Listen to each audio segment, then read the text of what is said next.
नमस्कार साथियों, स्वागत है आपका फिनिक्स एकेडमी यूट्यूब चैनल पर। सभी बच्चों को बहुत सारा प्यार। नमस्कार साथियों, आप सबको पता है कि लूसेंट की क्लास हम लोग शाम 6 बजे कर रहे हैं, ठीक है। और हम लोग 1 नंबर से लेकर 10 नंबर तक कर चुके हैं। आज हमारी तीसरी क्लास है और तीसरी क्लास में हम लोग आज 11 से 15 नंबर पेज तक पढ़ेंगे, अच्छे से समझेंगे, अच्छे से जानेंगे। साथियों, आज मैं बिल्कुल इस स्थिति में नहीं था कि आपको मैं पढ़ाने आ पाऊँ, क्योंकि हमने आपको पहले ही बताया था कि मेरा स्वास्थ्य सही नहीं चल रहा है। और स्वास्थ्य की वजह क्या है, तो आप सब सोच रहे होगे राघव सर तो आज फैशन करने आए हैं। तो मैं बता दे रहा हूँ फैशन करने आया हूँ, क्या करने आया हूँ। तो आप सब बड़े प्यार से देख सकते हो, जबरदस्त तरीके से। और मैं आज पहले ही सूचित कर दे रहा हूँ कि अगर आगे 2-3 दिन क्लास ना हो तो आप घबराना नहीं और गलत गलत कमेंट मत करना। आप दोनों आंखें देख सकते हो, ये मेरी आंख स्पष्ट है और ये इस समय मेरे दिक्कत चल रही है। इस आंख में अचानक से लालपन आ चुका है और लालपन आने की वजह से इसमें आंसू निकला करते हैं दर्द के मारे। और इसका इसलिए यहाँ पर मतलब ठीक ढंग से ये ओपन नहीं हो पाती, इतनी लाइट होती स्टूडियो में कि इसको बहुत प्रॉपर रेस्ट किया हो सकता है। लेकिन क्या करें, हमने आपके लिए क्लास स्टार्ट किया। अगर मैं क्लास नहीं ले रहा हूं तो आप सबके भाई साहब इतनी सारी बातें सुनने को मिलती हैं, बहुत सारी अब लोग सुनने को मिलते हैं। तो इसलिए मैंने प्रयास किया है कि क्लास लेते हैं किसी तरह से। दर्द की दवा अपना खा ली है, धीरे धीरे क्लास लेते हैं, आगे कंटिन्यू करते हैं। लेकिन आप हमें अनुमति दीजिएगा कि हम ये काला चश्मा जरूर लगाए रहें। काला चश्मा लगाने की वजह है मेरे सामने, क्योंकि यहाँ पर जितनी लाइटिंग है पूरी सफेद होती है। इस वजह से मुझे बहुत ज्यादा चमकता है, तो मुझे बोर्ड में लिखने में दिक्कत होगी। मैं थोड़ा बहुत प्रयास कर सकता हूँ कि चश्मा लगा के आराम से धीरे धीरे क्लास करा सकता हूँ आपकी, ठीक है। हाँ, तो दिक्कत है, आप सब समझ सकते हो। तो आप प्लीज बाद में कोई कमेंट मत करिएगा कि सर एक तो आपने बाल हटवा दिए, ऊपर से आप चश्मा लगा के बहुत बड़े गुंडे लग रहे हो, ऐसा कुछ भी ना कहिएगा, ठीक है। मैंने आपको सारी चीज बता दी है। देखिए बेटा, रेस्ट नहीं करेंगे, रेस्ट कर लेंगे तो दिक्कत ये हो जाएगी ना। बहुत सारे लोग समझते हैं, बहुत सारे लोग ये बात को नहीं समझेंगे। वो सब लोग आप लोग लगाएंगे कि इसका हो गया ड्रामा, 2 दिन की नौटंकी थी, बड़ी बड़ी बातें थे, बड़े बड़े सपने थे, है ना। तो ऐसा कुछ नहीं होने वाला है। और जिस दिन मान लो मैं बिल्कुल स्थिति से उठ ही नहीं पाऊंगा, मेरी आंख बिल्कुल जवाब दे जाएगी, तो भाई फिर मैं कोशिश करूंगा, चलो बता दूंगा आपको डायरेक्ट कि मैं नहीं पढ़ा पा रहा हूँ। लेकिन मैं भरसक प्रयास करूंगा, जहां तक मुझ में और हिम्मत रहेगी मैं प्रॉपर तरीके से आपको पढ़ाने की कोशिश करूंगा, ठीक है। हाँ, चलिए साथियों, आप सबको बता दें, इसीलिए प्लीज साथियों मेरा सपोर्ट करिएगा। ये क्लास आप सबको मंडे टू फ्राइडे है, ठीक है। मंडे टू फ्राइडे क्लास है मेरे प्यारे बच्चे। मैं इस क्लास को आज, जैसे आज तीसरा दिन है, कोशिश करूंगा फ्राइडे तक ले जाऊं, फिर सैटरडे संडे छुट्टी आराम मिल जाएगी हमें थोड़ा सा। और अगर किसी कारणवश मैं कल या परसों क्लास नहीं ले पाऊं, अगर नहीं ले पाता हूं, तो जो सैटरडे और संडे क्लास बंद है, तो मैं कोशिश करूंगा उनमें से क्लास कराऊं, ठीक है। हाँ, क्लियर है। हाँ, क्लियर है मेरे प्यारे बच्चे। हाँ बेटा, चलिए, त्रिशूल बैच 6.0 लूसेंट एनसीईआरटी घटना चक्र का पूरा काम्बो है और आप ये प्राइस देख रहे हो। बेटा मैंने आप सबको लिए बहुत अच्छे से कहा है कि ये बैच सिर्फ और सिर्फ आप कितने रुपए का ले सकते हो। बेटा सिर्फ और सिर्फ 800 रुपए का बैच ले सकते हो। और कब तक ले सकते हो मेरे प्यारे साथियों? 10 जनवरी तक।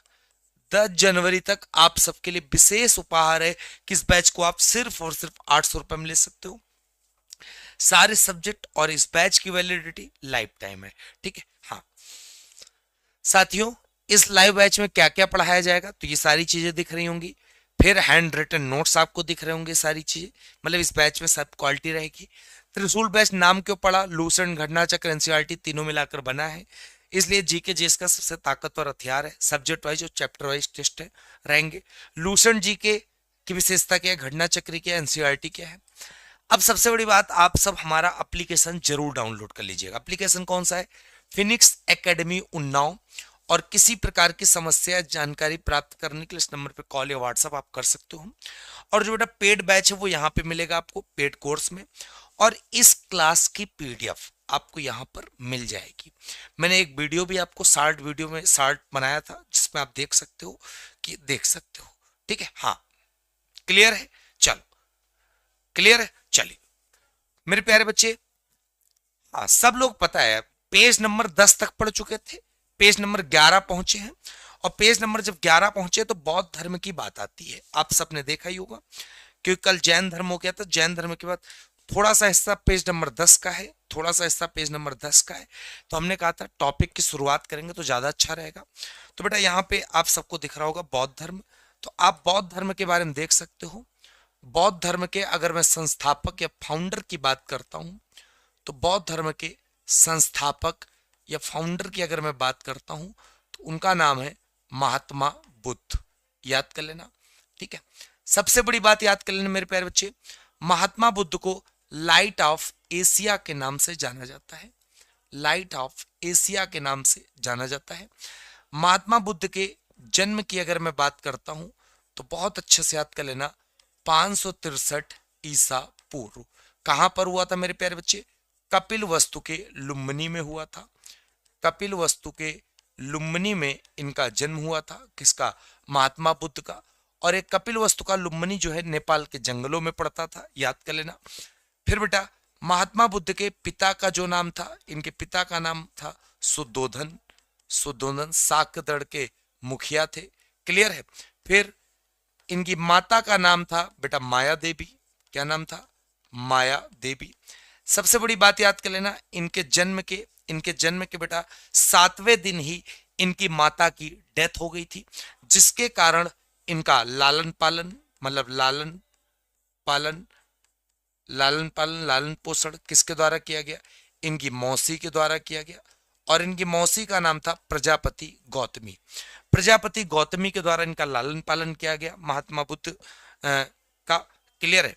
और याद कर लेना, महात्मा बुद्ध की जो मौसी थी गौतमी, यही पहली बौद्ध धर्म की भिक्षुड़ी भी बनी थी।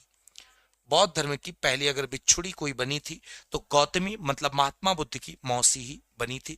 इस चीज को बेटा याद कर लेना। महात्मा बुद्ध के पत्नी का अगर मैं बात करता हूं तो इनकी पत्नी का नाम था यशोधरा। इनकी पत्नी को कहा जाता था यशोधरा। और इनके पुत्र को बेटा कहा, इनको एक पुत्र रत्न की प्राप्ति हुई थी और उस पुत्र का नाम था राहुल। तो इतनी चीजें याद कर लेना। दूसरी बात, इनकी जो मृत्यु हुई थी मेरे प्यारे बच्चे, वो कब कहां पर हुई थी? तो याद कर लेना 483 ईसा पूर्व। और 483 ईसा पूर्व कहां पर? तो याद कर लेना कुशीनगर। कुशीनगर में हुई थी। और याद कर लेना बेटा, जब भी इनके जीवन में कोई भी घटना घटित होती थी, जैसे इनका जो जन्म हुआ था उसका भी एक प्रतीक चिन्ह होता था। जन्म का प्रतीक चिन्ह क्या था? तो याद कर लेना, जन्म का प्रतीक चिन्ह था कमल एवं साढ़। कमल एवं साढ़ जो था इनके जन्म का प्रतीक चिन्ह था। दूसरी बात, इनके मृत्यु का अगर मैं आपसे कहूं प्रतीक चिन्ह क्या है, तो इनके मृत्यु का प्रतीक चिन्ह था स्तूप। क्या था? स्तूप। दूसरी बात, इनके जीवन में जो भी घटना घटित होती रही उस घटना को एक स्पेसिफिक नाम दिया गया। जैसे इनकी जब मृत्यु हुई तो उसको कहा गया महापरिनिर्वाण। महापरिनिर्वाण के नाम से जाना जाता है महात्मा बुद्ध की मृत्यु को, क्लियर है। अब याद कर लेना, जो इनका अंतिम संस्कार था, इनके जब मृत्यु हुई तो यहां ब्रैकेट में लिख लेना कुशीनगर में किसके द्वारा इनका अंतिम संस्कार किया गया? तो ये भी याद कर लेना, मल्लो द्वारा इनका अंतिम संस्कार किया गया था। बहुत प्यारे प्यारे सवाल हैं, बहुत जबरदस्त सवाल है। अब अगर तुमसे कह दिया जाए महात्मा बुद्ध ने अपना अंतिम उपदेश कहां दिया होगा, तो सिंपल सी बात बेटा, अंतिम उपदेश महात्मा बुद्ध ने वहीं पर दिया होगा जहां पर उन्होंने अंतिम समय बिताया होगा, मतलब जहां पर इनकी मृत्यु हुई होगी, अर्थात कुशीनगर में इन्होंने अपना अंतिम उपदेश दिया होगा, क्लियर है। अब मेरे प्यारे बच्चे बहुत अच्छे से याद कर लेना, महात्मा बुद्ध ने जो एक प्रकार से अपने घर को त्यागा था, गृह त्याग किया था। गृह त्याग बेटा इन्होंने 29 साल की उम्र में किया था। जैसे महावीर स्वामी ने 30 साल की उम्र में, तो इन्होंने 29 साल की उम्र में घर को त्याग दिया था, याद कर लेना। दूसरी बात बहुत अच्छे से, इन्होंने जब घर त्यागा उसके बाद इनको जो ज्ञान की प्राप्ति हुई वो 6 साल बाद हुई, मतलब 35 साल की उम्र में। तो 35 साल की उम्र में आप लिख सकते हो क्या हुई थी, इनको ज्ञान की प्राप्ति हुई थी। अब अगर तुमसे कह दिया जाए कि महात्मा बुद्ध को ज्ञान की प्राप्ति कहां पर हुई, तो उस जगह का नाम याद कर लेना, बोध गया। बोध गया नामक जगह पर महात्मा बुद्ध को ज्ञान की प्राप्ति हुई थी। दूसरी बात मेरे प्यारे बच्चे यहां पर आप नोटिस कर लीजिएगा कि जब इन्होंने घर छोड़ा तो वो भी घटना एक नाम से मशहूर हो गई, जिसको कहते हैं महाभिनिष्क्रमण। महाभिनिष्क्रमण ये घटना कहलाने लगी। साथ में मेरे प्यारे बच्चे जब इन्होंने ज्ञान की प्राप्ति की, किस नदी के किनारे बैठे ये, तो उस पहली बात तो वहां का पेड़ का नाम याद कर लेना। जैसे महावीर स्वामी के पेड़ का नाम था बेटा, आप सबको बताया था हमने, साल वृक्ष, उसी प्रकार इनका पेड़ का नाम था पीपल वृक्ष, और नदी का नाम था निरंजना नदी, और निरंजना नदी को ही हम लोग फाल्गु नदी के नाम से जानते थे। इस चीज को याद कर लेना। अब जबकि इनको ज्ञान की प्राप्ति हो गई, ज्ञान की प्राप्ति के बाद बच्चे इन्होंने उपदेश देना चालू किया। तो पेपर में सवाल आता है, पहला उपदेश इन्होंने कहां पर दिया? तो पहला उपदेश इन्होंने सारनाथ में दिया। कहां पर दिया? सारनाथ में। और सबसे प्यारा सवाल आता है कि उपदेश बेटा किस भाषा में इन्होंने दिया? तो उपदेश जो इन्होंने देना स्टार्ट किया वो पाली भाषा में स्टार्ट किया। किसने? महात्मा बुद्ध ने पाली भाषा में उपदेश देना चालू किया। फिर यहाँ पे एक पेपर में सवाल आता है कि सबसे ज्यादा उपदेश कहाँ दिए? सबसे ज्यादा उपदेश महात्मा बुद्ध ने कहाँ दिए? तो उस जगह का नाम लिख लेना, श्रावस्ती। श्रावस्ती में सबसे ज्यादा उपदेश दिए। और जो पहला उपदेश सारनाथ में दिया वो भी एक घटना नाम से मशहूर हो गई, जिसको कहते हैं धर्म चक्र प्रवर्तन। तो धर्म चक्र प्रवर्तन पहले उपदेश देने की घटना को कहते हैं, घर छोड़ने की घटना को महाविनिष्करण कहते हैं, मृत्यु को महापरिनिर्वाण कहते हैं। तो सारी चीजें आपको बहुत अच्छे से याद कर लेने हैं। महात्मा बुद्ध के अगर मैं आपसे कह दूं पहले गुरु का नाम बताओ, इनके दो गुरु हुए। पहले गुरु का नाम था अलार कलाम। तो अलार कलाम जो थे वो महात्मा बुद्ध के पहले गुरु थे। फिर महात्मा बुद्ध के अगर मैं सेकंड गुरु की बात करता हूं तो उनका नाम याद कर लेना, रुद्रक रामपुत्र। रुद्रक रामपुत्र बेटा ये महात्मा बुद्ध के दूसरे गुरु थे। तो इतनी चीजें आपको बहुत अच्छे से याद कर लेना है, जबरदस्त तरीके से, बेहतरीन। ठीक है, महात्मा बुद्ध का बौद्ध धर्म से रिलेटेड एक प्रकार से आप कह सकते हो कि इनके बौद्ध धर्म से संबंधित प्रमुख त्योहार कौन सा मनाया जाता है? तो बौद्धों का जो सबसे प्रमुख त्योहार होता है, जैसे जैन धर्म में महावीर जयंती होती है, उसी प्रकार इनका जो प्रमुख त्योहार होता है उसको बोलते हैं बैसाख पूर्णिमा। बैसाख पूर्णिमा। माना जाता है कि महात्मा बुद्ध का जो जन्म हुआ था, मृत्यु हुई थी और जो इनको ज्ञान की प्राप्ति हुई थी वो एक ही दिन हुई थी। इस वजह से बेटा बहुत अच्छे से याद कर लेना, बैसाख पूर्णिमा इनका प्रमुख त्योहार माना जाता है बौद्धों का। क्लियर हो गई बात? तो आशा करते बच्चे इस प्रकार इतनी चीजें आपको यहाँ पर क्लियर हो गई होंगी, अच्छे से समझ में आ गई होंगी। ठीक है, अब सबसे बड़ी बात, क्या एक प्रकार से जैसे जैन में आपने देखा था कि जैन धर्म के लोग ईश्वर को नहीं मानते थे, आत्मा को मानते थे, पुनर्जन्म को मानते थे। ठीक, लेकिन बौद्ध धर्म में ऐसा क्या सीन था? तो वो भी मैं तुमको बता दे रहा हूं। बौद्ध धर्म में तीन चीजें याद कर लेना। बौद्ध धर्म में पहली बात तो बौद्ध भी ईश्वर को नहीं मानते थे। बौद्ध लोग क्या आत्मा मानते थे? आत्मा होती है मानते थे? नहीं मानते थे। क्या बौद्ध धर्म लोग पुनर्जन्म को मानते थे?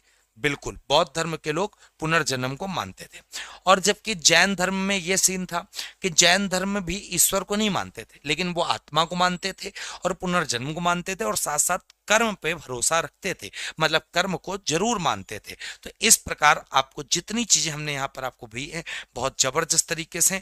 अगर आपसे कह दिया जाए प्रमुख बौद्ध शिक्षा केंद्र कौन कौन से हैं, तो आप यहाँ पे बड़े प्यार से बता सकते हो कि बौद्धों के अगर मैं शिक्षा केंद्रों पर बात करने आ जाऊं तो बेटा विक्रमशिला, नालंदा, वल्लभी, ओदंतपुरी, ये सारे के सारे नाम यहाँ पर लिख लेना। क्या क्या नाम है? और सबके आगे विश्वविद्यालय लगा लेना, विक्रमशिला विश्वविद्यालय, वल्लभी विश्वविद्यालय और नालंदा विश्वविद्यालय और ओदंतपुरी। तो ये सारे के सारे एक प्रकार से क्या हैं बेटा? विश्वविद्यालयों के नाम हैं।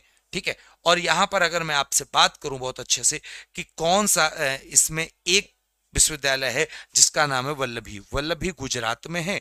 बाकी जो नालंदा देख रहे होगे, ओदंतपुरी देख रहे होगे, विक्रमशिला देख रहे होगे, सब के सब बिहार में, सब के सब बिहार में। ठीक है, हाँ क्लियर है? क्लियर है बेटा? चश्मा में दिख नहीं रहा है, बस चश्मा में ये मान चलो जो व्हाइट कलर की रोशनी है वो मेरी आंखों पर नहीं पड़ रही। ये आंख जो थोड़ा सा इस समय लाल है, आप देख सकते हो, कैमरे में नहीं दिख रही होगी इतनी प्रॉपर, ये आंख दिख रही होगी, दोनों में आप डिफरेंस देख सकते हो। पूरी प्रॉपर खुल रही, प्रॉपर नहीं खुल रही, और इसमें बहुत सारा पेन है बेटा। लेकिन पेन के बावजूद में मैं आपको मैं पढ़ा रहा हूँ, इसलिए पढ़ा रहा हूँ क्योंकि मेरे प्यारे बच्चे, मैं नहीं चाहता कि आप लोग गंदे गंदे कमेंट मुझ पे करें। मैं हमेशा से कोशिश किया हूं भाई, पढ़ाना है तो पढ़ाना है, लेकिन क्या करें, मेरे साथ ऐसी परिस्थितियां हैं, ऐसी चीजें हैं जो नहीं मैनेज हो पाती। पता नहीं क्या ऐसा लगता, कुछ मैं जब अच्छा करना स्टार्ट करता हूं भगवान जी वहां पे रास्ता रोक देते हैं और उसकी वजह से बदनाम मैं हो जाता हूं। ठीक है, मैं तो भाई ठीक है, मैं तो चाहता हूं कि बच्चों के लिए बहुत सारा सब कुछ कर दूं। तो मेरे प्यारे बच्चों, आप सब बता दो, क्या एक बोर्ड में हमने आपको जो पूरा ये जो जानकारी आपको हमने दी है ना, ये आप जब ढूंढोगे ना तो भाई सब पूरा पूरा बेहतरीन चीज है। ठीक है, जब इनका जब जन्म हुआ था तो उससे रिलेटेड प्रतीक चिन्ह क्या था? कमल साड़। जब इनकी मृत्यु हुई तो स्तूप। और इन्होंने जब घर को छोड़ा तो घर छोड़ने का जो प्रतीक चिन्ह था उसका नाम था घोड़ा। और इनके जो घोड़े का नाम था वो बेटा होता, उसका नाम हुआ करता था कंथक, याद कर लेना। जो इनको ज्ञान की प्राप्ति हुई तो इनका प्रतीक चिन्ह क्या था? पीपल था, याद कर लेना। जब इन्होंने पहला उपदेश दिया तो उसका प्रतीक चिन्ह था चक्र, ये तभी इसका नाम है धर्म चक्र प्रवर्तन, याद कर। और जब इनकी मृत्यु हुई तो उसका नाम था स्तूप। क्लियर है? हाँ, बहुत प्यारा। नहीं बेटा, आप सब बहुत प्यारा प्यारा कमेंट करते हो, जबरदस्त तरीके से, है ना। कह देते हो कि देखो, एक बच्चा मेरा मजाक उड़ा रहा, कह रहा टकले पर काला टीका लगा लो। भाई अब टकला भाई आदमी क्या काला टीका लगाने के लिए होता है? हैं भाई, स्वास्थ्य नहीं सही है तो सही है भाई, ये तो मैं देख के आया नहीं है ना, इसी वजह से। चलो, हाँ, इतनी बात समझ में आ गई मेरे प्यारे बच्चे। फिर पेज नंबर 11 में ही कुछ चीजें हैं जो मैं आपको बहुत अच्छे से क्लियर करूंगा, जो पेपर में सवाल आते हैं तुम भी देखोगे भाई। बहुत तुम्हें क्या लगता है कंटेंट भाई साहब जो हमने तैयार किया है ये क्या तुरंत तैयार हो जाता है? ये मैं खुद बैठ के खुद बनाता हूँ यार, खुद पूरा मेहनत करता हूँ, खुद यार करता हूँ। मैं चाहता हूँ बच्चों को वो चीज़ दे दो ना पूरे यूट्यूब पे ढूंढे जाके भाई, उनको ऐसा लगे कि भाई ये सब चीज़ें आज तक जी सीखी ही नहीं। तुम खुद अभी लगेगा आपको कि भाई क्या पढ़ डाला है, क्या पेपर में आने लगा इतनी जल्दी। ठीक है, चलो मेरे प्यारे बच्चे, बौद्ध धर्म में अब तुमको क्या चीजें याद करनी है, जो मैं बताऊंगा वो याद करनी है। सबसे पहले तो ये याद कर लो कि बौद्ध धर्म में कितने सत्य होते हैं। तो याद कर लेना, 4 आर्य सत्य होते हैं बौद्धों के। कितने सत्य होते हैं? 4 आर्य सत्य। कौन कौन से?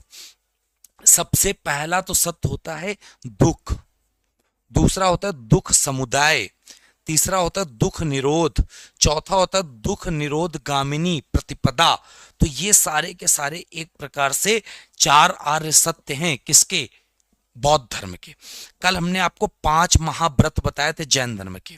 कौन कौन से? सत्य, अहिंसा, अस्तेय, अपरिग्रह, ब्रह्मचर्य बताया था आपको बहुत अच्छे से। हाँ ठीक है, हाँ चलो इसके बाद बच्चे, हाँ चलो फिर मेरे प्यारे बच्चे, तो 4 आर्य सत्य याद कर लेना बौद्ध धर्म के। ठीक है, फिर उसके बाद बौद्ध धर्म के देखो ये 3 चीजें। बौद्ध धर्म का जो ज्ञान होता है ना वो किससे प्राप्त होता है? त्रिपिटक। अब यहाँ पे जो मेन चीज बात करनी है त्रिपिटक की बात करनी है, क्योंकि त्रिपिटक जो होता है बौद्ध धर्म का मेन है। और बौद्ध बौद्ध धर्म का जो ज्ञान प्राप्त होता है बेटा वो त्रिपिटक से प्राप्त होता है। ठीक है, 3 त्रिपिटक हैं। कौन कौन से हैं? एक है सुत्त पिटक, एक है विनय पिटक और एक है अभिधम्म पिटक। ये चीज याद कर लेना, मोस्ट इंपॉर्टेंट है कि त्रिपिटक कितने हैं? 3 है, सुत्त पिटक, विनय पिटक, अभिधम्म पिटक। ठीक, दूसरी बात, अब पेपर में सवाल बहुत प्यारा आता है। जो सुत्त पिटक है वो क्या है? सुत्त पिटक सबसे बड़ा है, याद कर लेना। ये सुत्त पिटक दिख रहा आपको? तो तीनों पिटकों में सबसे बड़ा अगर आपसे कह दिया जाए तो सबसे बड़ा कौन है? सुत्त पिटक है। ठीक, अब यहीं पर याद करें सबसे छोटा पिटक कौन है? सबसे छोटा है मेरे प्यारे बच्चे विनय पिटक। और बीच में कौन है? अभिधम्म पिटक। मतलब बीच में या मध्यम में कौन है? तो अभिधम्म पिटक।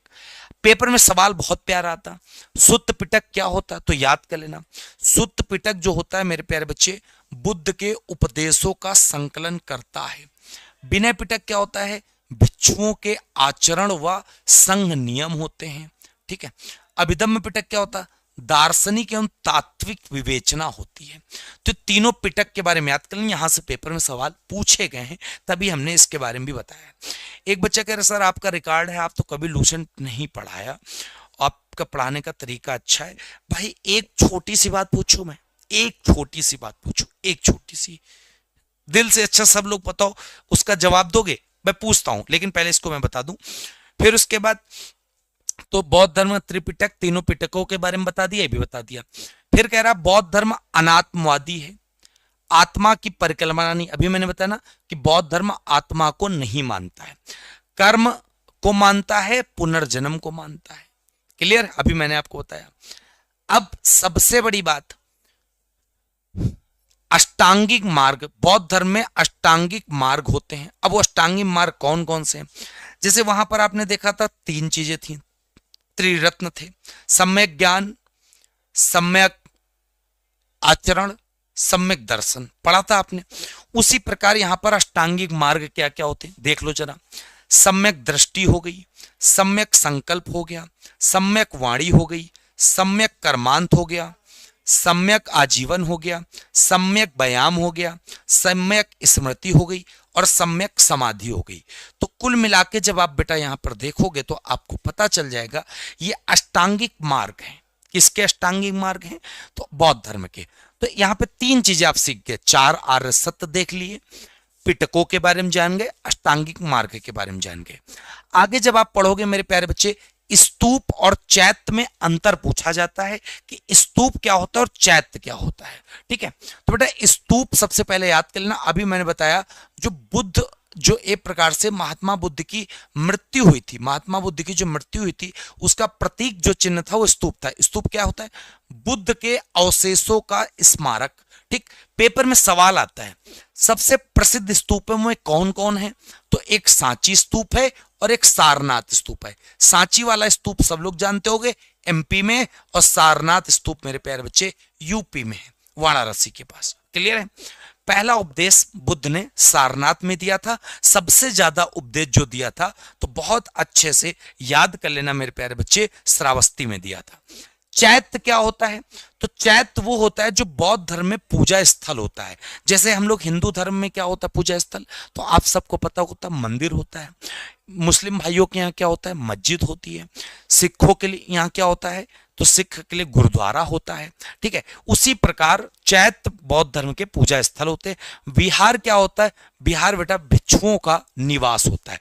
तो चैत्य के बारे में पता चल गया, विहार के बारे में पता चल गया, स्तूप के बारे में पता चल गया। इतनी बार आपको बात पता चल गई है, चल गई ना बात पता। अब मेरे प्यारे बच्चे यहां पर देख रहे होगे भारत के प्रमुख बौद्ध मठ। तो भारत के प्रमुख बौद्ध मठों को जान लो जो पेपर में सवाल आते हैं। कौन कौन से आते हैं तो जरा जानते हैं। ठीक है, सबसे पहले तपोमठ। तपोमठ के बारे में आपने सबसे सुना होगा। तपोमठ कहां पर है देख सकते हो आप, तपोमठ और नामग्याल मठ। तपोमठ और नामग्याल मठ ये दोनों के दोनों याद कर लेना मेरे प्यारे बच्चे, हिमाचल प्रदेश में। तपोमठ और नामग्याल मठ कहां पर है? हिमाचल प्रदेश में। याद हो गए? याद हो गए मेरे प्यारे बच्चे। अब सबसे बड़ा पेपर में सवाल आता है लद्दाख में कौन कौन है? तो एक है हेमिस और एक है थिकसे। एक है हेमिस और एक है थिकसे, ये दोनों है लद्दाख में। उसके बाद आता है बेटा, तो बहुत अच्छे से याद कर लेना, तवांग मठ अरुणाचल प्रदेश में। पेपर में सवाल आता, जो तवांग मठ है वो भारत का सबसे बड़ा मठ है। सबसे बड़ा मठ भारत का कौन सा है? तो उसका नाम है बेटा तवांग मठ। फिर नामड्रेलिंग मठ। नामड्रेलिंग मठ आप सबको दिख रहा होगा, कहां पर है? कर्नाटका में है। क्लियर है? बोध गया मठ नाम से क्लियर है बेटा, कहां पर है? बिहार में। यहीं पर अगर तुमसे कह देता रूमटेक मठ कहां पर है? रूमटेक, अगर रूमटेक मठ पूछ लेता कहां पर है तो रूमटेक मठ मेरे प्यारे बच्चे याद कर लेना सिक्किम में। अब सिक्किम का पेपर में सवाल क्या आता वो भी मैं आपको बता दे रहा हूं। मैंने आपको बताया कि सबसे बड़ा मठ जो भारत में है वो है तवांग अरुणाचल प्रदेश में। लेकिन अगर तुमसे कहते सिक्किम राज्य के बारे में बताओ तो सिक्किम राज्य के बारे में एक बात बता दूं, अगर पूरे भारत में तुमसे कह दिया जाए सबसे ज्यादा मठ कहीं पर है तो बेटा वो सिक्किम में है। सबसे ज्यादा अगर मठ कहीं पर हैं वो कहां पर हैं? सिक्किम में है। इस प्रश्न को भी आप याद कर लेना। ठीक है, फिर नामड्रालिंग तो आपको पता चल गया, लेकिन मिड्रालिंग पता है आपको? मिड्रालिंग कहां है? मिड्रालिंग मठ कहां है? तो याद कर लेना मेरे प्यारे बच्चे, मिड्रालिंग मठ उत्तराखंड की राजधानी देहरादून में है। उत्तराखंड की राजधानी देहरादून में है, जिसको बोलते हैं मिड्रालिंग। क्लियर है? तो बहुत अच्छे से एक एक सवाल मैंने बता दिया आपको। क्लियर है बात बच्चे? बहुत प्यारा, जबरदस्त तरीके से। तो मुझे कमेंट करके बता दो क्या भारत के बौद्ध मठ, स्तूप, चैत्य के बारे में आपको पता चल गया? आपको पता चल गया? ठीक है, हाँ ठीक है। चलिए चलिए, एक बच्चा कह रहा आपसे पढ़ने का मतलब है अशोक के आगे कभी कराया नहीं। चलो भाई, ये छोटा सा चैलेंज इनका मैं पूरा कर दूंगा। कब पूरा कर दूंगा? कल ही शायद पूरा हो जाएगा, अशोक खत्म हो जाएगा। ठीक, फिर आप बंद हो जाना, मैं एक एक बच्चे को संतुष्ट कर दूंगा। ठीक, खुश खुश? चल, हाँ, वेरी गुड, आप सब खुश हो, वेरी गुड। चलो मेरे प्यारे बच्चे, इतनी बात आप सबको क्लियर हो गई है? कोई दिक्कत है ये बता दो मुझे। हाँ, चल, इसके बाद यहां पर बौद्ध धर्म आया है। अब बौद्ध धर्म में बहुत सारे बिंदु होते हैं जो पेपर में सवाल पूछे जाते हैं। जैसे पहला एक आता है बेटा कि एक प्रकार से बौद्ध संगीतियां हुई। कहां पर कौन सी बौद्ध संगीति हुई है? बौद्ध धर्म का प्रचार प्रसार हुआ है तो उसके लिए बौद्ध संगीतियां हुई। तो बौद्ध संगीति कौन कौन सी कहां पर हुई हैं तो याद कर लेना। पहली कहां हुई? पहली बौद्ध संगीति हुई है राजगृह में। दूसरी बौद्ध संगीति याद कर लेना कहां पर हुई? वैशाली में। तीसरी बौद्ध संगीति कहां पर हुई बच्चे? पाटलिपुत्र में। और चौथी जो बौद्ध संगीति हुई वो कहां पर हुई? कुंडलवन में। सुन लो, कुंडलवन जो पड़ता है ना वो जम्मू एंड कश्मीर में पड़ता है, लेकिन बाकी तीनों जो है वो बिहार में पड़ता है। पेपर में सवाल आता है कौन सी बौद्ध संगीति किस राजा के टाइम पर हुई? तो राजगृह वाली मेरे प्यारे बच्चे अजातशत्रु के टाइम पर हुई। ठीक है। और वैशाली वाली मेरे प्यारे बच्चे कालाशोक के टाइम पर हुई। पाटलिपुत्र में जो हुई वो अशोक के टाइम पर हुई। और जो लास्ट वाली हुई वो कुषाण वंश का राजा कनिष्क के टाइम पर हुई। तो ये शासक हो गए। अब शासक के साथ साथ कोई ना कोई इसको कराने का भी काम करता है। वो कौन करता है? तो पहली बौद्ध संगीति किसकी अध्यक्षता में हुई? तो ये अध्यक्ष होते हैं महाकश्यप। दूसरे सबाकामी थे दूसरी बौद्ध संगीति के टाइम पे। तीसरी बौद्ध संगीति के टाइम पर थे मोगली पुत्र तिस्य। मोगली पुत्र तिस्य थे। और जो चौथी बौद्ध संगीति हुई वो वसुमित्र और अश्वघोष की अध्यक्षता में। तो ये हो गए एक प्रकार से अध्यक्ष, और ये हो गए राजा, ये हो गए स्थान। तो बौद्ध धर्म में 4 संगीतियां हुई। चारों संगीतियों के बारे में हमने आपको इतने विधिवत तरीके से बता दिया कि आप भाई सोच भी नहीं सकते हो। ठीक है, हाँ, क्लियर है? चलो, क्लियर हो गई बात मेरे प्यारे बच्चे? बहुत प्यारा।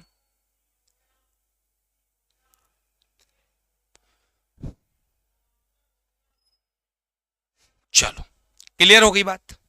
बेहतरीन। तो इतनी बात आपको समझ में आ गई होगी। इसके बाद मेरे प्यारे बच्चे याद कर लेना, बौद्ध धर्म में त्रिरत्न होते हैं। और वो बौद्ध धर्म में त्रिरत्न कौन कौन से होते हैं? बुद्ध धम्म संघ। बुद्ध धम्म संघ, ये बौद्ध धर्म के त्रिरत्न याद कर लेना। फिर यहीं पे पेपर में सवाल आता है प्रथम बुद्ध मूर्ति निर्माण किसमें हुई? देखो, अगर तुमसे कहा जाए प्रथम बुद्ध की जो मूर्ति निर्माण हुई वो किस शैली में हुई तो याद कर लेना मथुरा शैली में। मथुरा शैली। फिर तुमसे कहा जाएगा सबसे ज्यादा बुद्ध मूर्ति का निर्माण किस शैली में हुआ? सबसे ज्यादा जो महात्मा बुद्ध की मूर्ति का निर्माण हुआ है वो गंधार शैली में हुआ है। क्लियर है? फिर तुमसे कहा जाएगा विश्व शांति विश्व शांति स्तूप कहां पर है? तो विश्व शांति स्तूप है राजगीर। अगर आपसे कह दिया जाए राजगीर कहां पड़ता है तो राजगीर पड़ता है मेरे प्यारे बच्चे बिहार में। क्लियर है? याद कर। अब पेपर में सवाल आता है महात्मा बुद्ध की खड़ी प्रतिमा किसके टाइम पर बनवाई गई?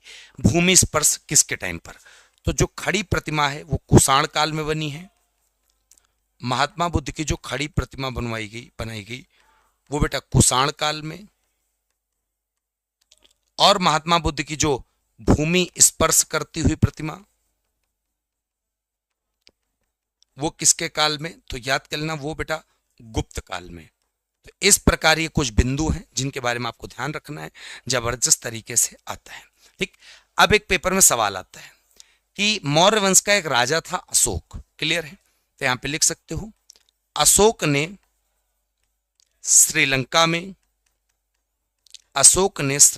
में बौद्ध धर्म का प्रचार प्रसार करने के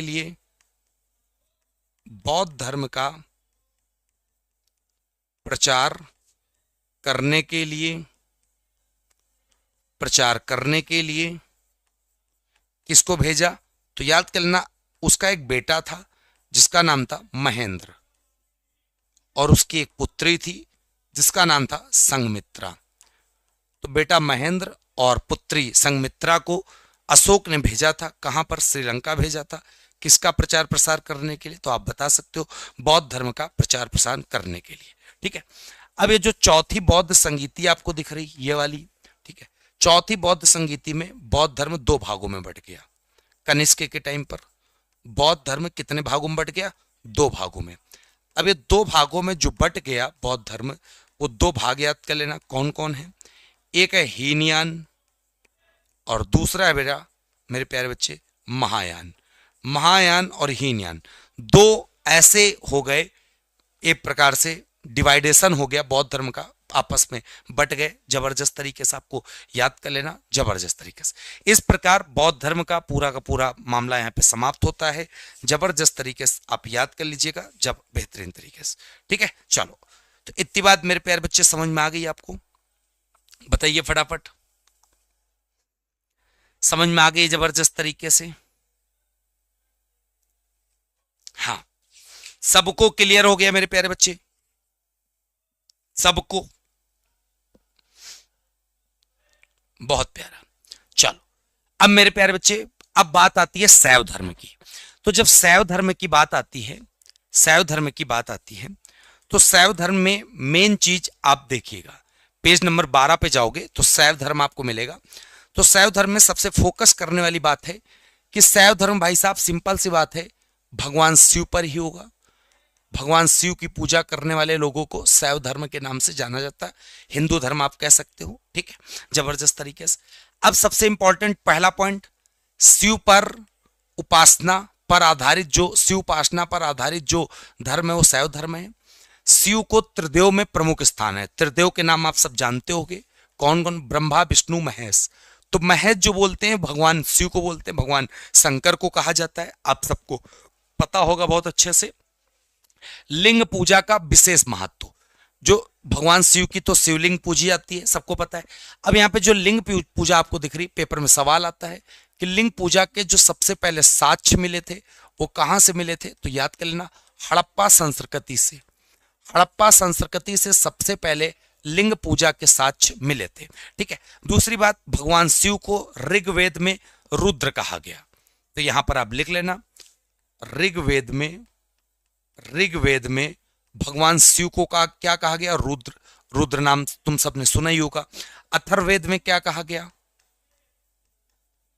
अथर्ववेद में भगवान शिव को भूपति कहा गया, भूपति, और पशुपति कहा गया, पशुपति। भगवान शिव को कहा गया किसमें? अथर्ववेद में। ऋग्वेद में रुद्र कहा गया, याद कर लें बहुत अच्छे से। भगवान शिव की पत्नी का नाम सबको पता होगा, क्या नाम है? पार्वती, ठीक है। पार्वती माता को ही हम लोग उमा भी कहते हैं, गौरी भी कहते हैं, पद्मा भी कहते हैं, ये सब आप नाम जानते होंगे जबरदस्त तरीके से, ठीक है। दूसरी बात, लिंग पूजा से संबंधित जो पुराण है, जो पहला पुराण जहां पे मिलता है कि हाँ लिंग पूजा होती थी, उस पुराण का नाम है मत्स्य पुराण। और पुराणों की संख्या मैंने आपको बताई थी 18 थी, जिनमें सबसे प्राचीन पुराण था मत्स्य पुराण। मत्स्य पुराण में ही पता चलता है भगवान शिव की एक प्रकार से लिंग पूजा, भगवान शिव की जो है लिंग की पूजा किया जाता है, क्लियर है। अब बात आती है शैव संप्रदाय की। तो जब शैव संप्रदाय की बात आती है तो बेटा शैव संप्रदाय की संख्या टोटल मानी गई है 4। कितनी मानी गई है? शैव संप्रदाय की संख्या मानी गई है 4। तो ये सब शैव संप्रदाय लिखें। पहला शैव संप्रदाय पाशुपत संप्रदाय, दूसरा शैव संप्रदाय कपालिक, तीसरा कालामुख और चौथा लिंगायत। तो 4 शैव संप्रदाय हैं, याद कर लेना, बहुत अच्छे से पेपर में पूछा जाता है, ठीक है। अब यहां पे सबसे बड़ी बात समझना, सारे शैव संप्रदायों में सबसे हाँ, क्लियर है। चलो, सबसे पहले पाशुपत संप्रदाय है। पेपर में 4 शैव संप्रदायों में सबसे पुराना संप्रदाय अगर आपसे कहा जाए तो बेटा वो पाशुपत है। सबसे पुराना संप्रदाय पाशुपत है। और पाशुपत संप्रदाय के जो अगर आपसे कह दिया जाए मेरे प्यारे बच्चे कौन है, पाशुपत संप्रदाय के यहां पर आप कह सकते हो किसके द्वारा पाशुपत संप्रदाय विकसित किया गया था, तो आप जबरदस्त तरीके से बता सकते हो पाशुपत संप्रदाय जो है मेरे प्यारे बच्चे वो किसके द्वारा विकसित किया गया, वो किया गया लकुलीस के द्वारा। किसके द्वारा? लकुलीस के द्वारा। क्लियर है बेटा। कपालिक संप्रदाय उग्र साधना संबंधित था। कालामुख संप्रदाय दक्षिण भारत में। लिंगायत संप्रदाय बसव द्वारा परिवर्तित था। किसके द्वारा? बसव द्वारा। क्लियर है। अब सबसे इंपॉर्टेंट चीज कि कौन ये जो लाइन लिखी है वो लिंगायत संप्रदाय के बारे में। पहला पॉइंट इंपॉर्टेंट क्या है मेरे प्यारे बच्चे? दक्षिण भारत में प्रचलित है। कौन सा? लिंगायत संप्रदाय जो है वो दक्षिण भारत में है, याद कर लेना। और दक्षिण भारत में इसको हम लोग जंगम के नाम से जानते हैं। लिंगायत संप्रदाय को साउथ इंडिया में हम लोग जंगम के नाम से जानते हैं, याद कर लेना। ठीक है। शिवलिंग की उपासना की जाती है। सामाजिक समानता पर बल दिया गया है। जाति प्रथा का इसमें विरोध किया जाता है। ये सारे के सारे बिंदु संबंधित है किससे? लिंगायत से। क्लियर है। दूसरी बात, बासव कौन थे? तो बासव जो थे लिंगायत समाज से ही संबंधित थे, लिंगायत संप्रदाय से। बासव कर्नाटक के समाज सुधारक थे और लिंगायत आंदोलन के प्रमुख नेता थे और इन्होंने बाल विवाह का विरोध किया था। ठीक, ये बासव के बारे में पेपर में प्रश्न पूछा गया है। Who is Basav? तो बासव बता सकते हो कर्नाटक के एक समाज सुधारक सोशल वर्कर थे, साथ में लिंगायत आंदोलन के बहुत बड़े नेता थे। तो याद कर लेना जबरदस्त तरीके से। ठीक है, तो इतनी बात आपको शैव धर्म में। अब यहाँ पे शैव संप्रदाय और संस्थापक व ग्रंथ लिखा है। किसका कौन सा ग्रंथ है, पेपर में सवाल पूछा जाता है। जैसे मैंने आपको पहले ही क्लियर कर दिया मेरे प्यारे बच्चे कि आपको यह याद कर लेना है पाशुपत। पाशुपत के संस्थापक कौन है? लकुलीस, जो पेपर में सबसे ज्यादा पेपर में पूछा जाता है। और सारे संप्रदायों में सबसे पुराना संप्रदाय कौन सा है? तो आप याद कर लेना पाशुपत है। कपालिक के संस्थापक कौन है? भैरव। कपालिक के कौन है मेरे प्यारे बच्चे? भैरव, याद कर लेना। अब कपालिक का पेपर में सवाल आता है कि कपालिक संप्रदाय का प्रमुख केंद्र क्या था?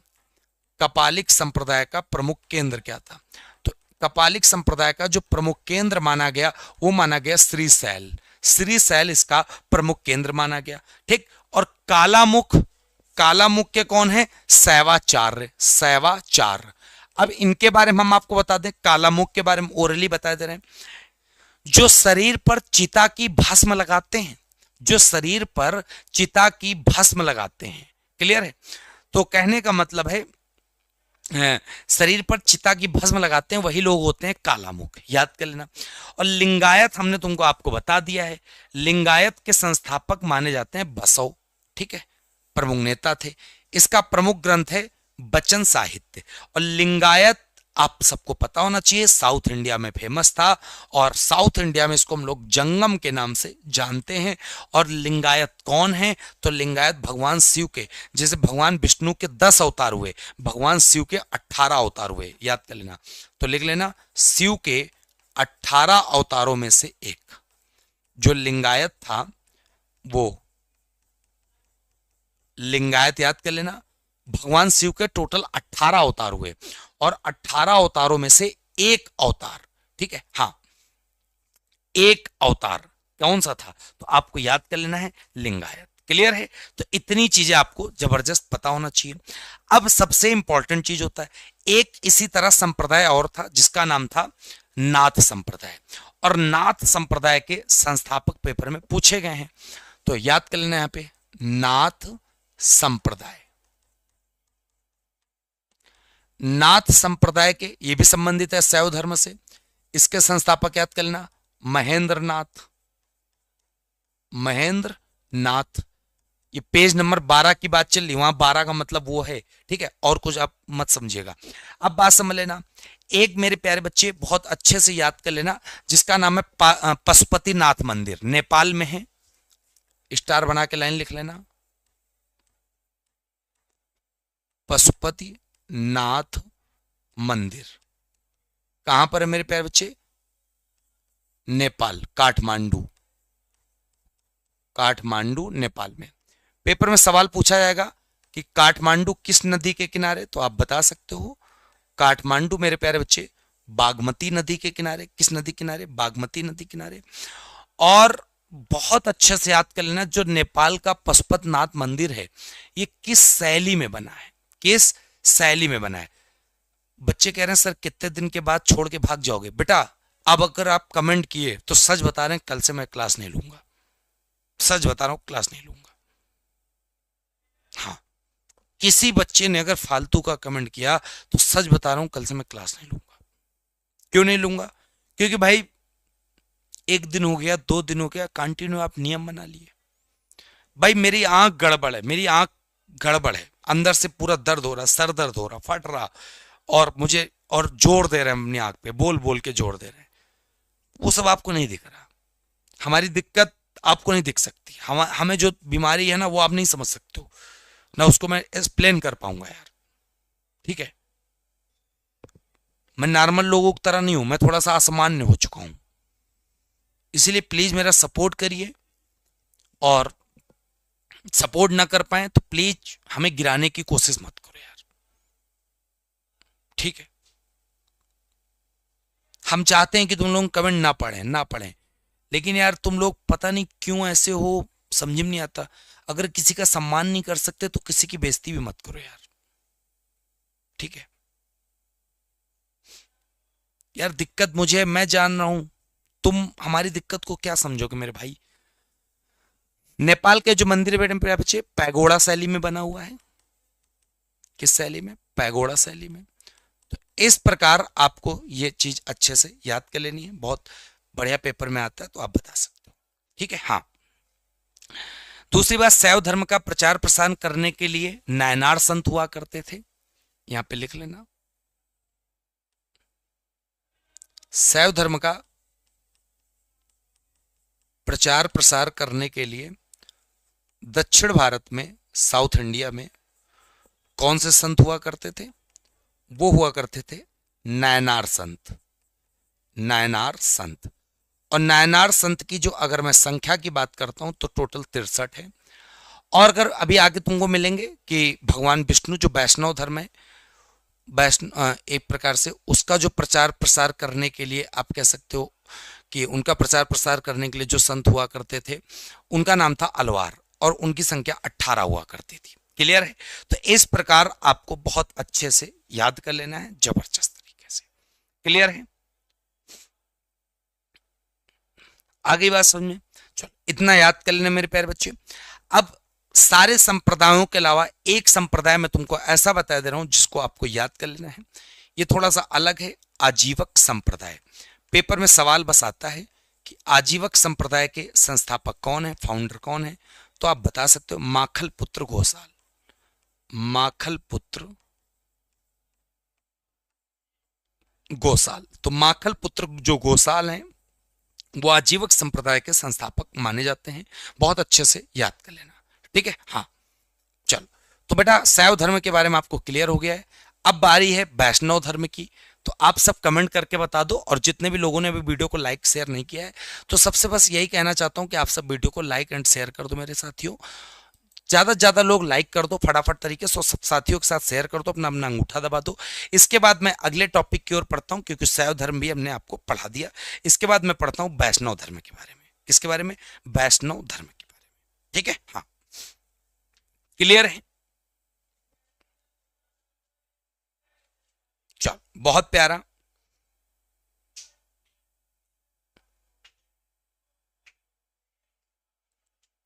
क्लियर है? जबरदस्त जबरदस्त। चलो बेटा वैष्णव धर्म बहुत छोटा सा धर्म है, मैं पहले बता दे रहा हूं, ज्यादा कुछ है नहीं। पेज नंबर 13 की बात चल रही है यहाँ पे। वैष्णव धर्म की प्रारंभिक जो जानकारी है वो किससे मिलती है मेरे प्यारे बच्चे? याद कर लेना, उपनिषदों से मिलती है। किससे मिलती है? उपनिषदों से। और वैष्णव धर्म में सबसे सर्वोच्च जो देवता है वो विष्णु है। आप सबको खुद पता है शैव धर्म भगवान शिव की पूजा है, तो वैष्णव धर्म में भगवान विष्णु की पूजा है। विष्णु भी त्रिदेवों में से एक माने जाते हैं, याद कर लेना बहुत अच्छे से। नारायण, कृष्ण, राम, विष्णु के रूप हैं, ये जो नारायण हो गया, कृष्ण हो गया, राम हो गए, ये सब के सब भगवान विष्णु के रूप हैं, याद कर लेना। और इसमें भक्ति को मोक्ष का साधन माना गया है। कहते नहीं है हरि नाम जपते रहो मोक्ष की प्राप्ति हो जाएगी, भगवत की प्राप्ति हो जाएगी। तो भक्ति को मोक्ष का इस धर्म में साधन बताया गया है कि पूजा करते रहो, बस इतना होता रहे। ठीक है। अब वैष्णव धर्म के अगर प्रमुख प्रवर्तक का नाम आता है तो भगवान श्री कृष्ण का आता है। भगवान श्री कृष्ण का जो जन्म स्थान माना गया वो मथुरा और भागवत परंपरा का विकास हुआ है। और भगवान कृष्ण का सबसे पहले कहीं उल्लेख मिलता है, सबसे पहले अगर कहीं उल्लेख मिलता है तो कहां पर मिलता है? छंदोग्य उपनिषद में। और छंदोग्य उपनिषद 108 उपनिषदों में से एक है और सबसे पुराना उपनिषद। पुराना उपनिषद कौन सा है भैया? छंदोग्य उपनिषद है, ये चीज याद कर लेना। ठीक है। दूसरी बात, सुदर्शन चक्र में कितनी तीलियां होती हैं? तो याद कर लेना, सुदर्शन चक्र में टोटल 6 तीलियां होती हैं। सुदर्शन चक्र में मेरे प्यारे बच्चे कितनी तीलियां होती हैं? टोटल 6 तीलियां होती हैं। कितनी? 6 तीलियां होती हैं। ये पेपर में सवाल पूछा गया है। अब दूसरा यहीं पे सवाल याद कर लेना मेरे प्यारे बच्चे कि विश्व का सबसे बड़ा हिंदू मंदिर कौन सा है? विश्व का सबसे बड़ा हिंदू मंदिर कौन सा है? तो ये पेपर में सवाल पूछा जाता है, तो इसको आपको बताना पड़ेगा। ठीक है। इसका नाम मेरे प्यारे बच्चे अंकोर वाट का मंदिर। क्या नाम है? अंकोर वाट का मंदिर। और ये जो अंकोर वाट का मंदिर है मेरे प्यारे बच्चे कहां पर है? तो याद कर लेना, कंबोडिया। कंबोडिया में है ये अंकोर वाट का मंदिर। दूसरी बात, इस मंदिर में किस भगवान की पूजा की जाती है? इस मंदिर में भगवान विष्णु की पूजा की जाती है। और साथ में याद करना, इस मंदिर का निर्माण किसके द्वारा करवाया गया? तो इस मंदिर का जो निर्माण है वो सूर्यवर्मन द्वितीय के द्वारा करवाया गया। किसके द्वारा? सूर्यवर्मन द्वितीय के द्वारा। क्लियर है? तो सारे प्रश्नों को अपने साथ आप संकुचित कर लो। ठीक है। हाँ, क्लियर है मेरे प्यारे बच्चे? बहुत प्यारा। चलो मेरे प्यारे बच्चे आगे बात करते हैं। अब बहुत अच्छा पेपर में सवाल आता है, भगवान विष्णु के टोटल अवतार बताओ। तो भगवान विष्णु के टोटल आज तक 10 अवतार हुए हैं, मैंने आपको पहले ही बताया है। भगवान शिव के 18 अवतार, भगवान विष्णु के 10 अवतार। और 10 अवतारों में देखोगे सबसे ये क्रम से लगे हुए हैं। सबसे पहला अवतार देखोगे तो मत्स्य है, फिर कूर्म है, वारा है, नरसिंह है, वामन है, परशुराम है, राम है, कृष्ण है, बुद्ध है, कल्कि है। पेपर में सवाल आता है भगवान विष्णु का अंतिम अवतार कौन सा होगा? तो अंतिम अवतार मेरे प्यारे बच्चे कलयुग होगा। क्यों? क्योंकि कलयुग को ढहाने का जो काम करेगा वो कल्कि के द्वारा किया जाएगा। ठीक है। जो इस समय हम लोग कलयुग में जी रहे हैं, तो कलयुग को भाई साहब समझ में आता है। ठीक है। तो कहने का मतलब है भाई साहब इतनी बात समझ में आ गई होगी। ठीक है। हाँ, चलो इतनी बात समझ में आ गई। तो ये 10 अवतारों में से सबसे अंतिम अवतार कल्कि माना गया है, जो पेपर में सवाल बहुत अच्छा सा आता है। ठीक है। कुछ अब बहुत अच्छी चीजें इसमें मैं आपको बता दूं क्या? जैसे कुछ संप्रदाय हैं, जैसे एक माना गया है वैष्णव संप्रदाय, जिसके मत हैं विशिष्टाद्वैत रामानुज के द्वारा। यहां पे लिख लेना संप्रदाय, यहां पे मत, यहां पे आचार्य।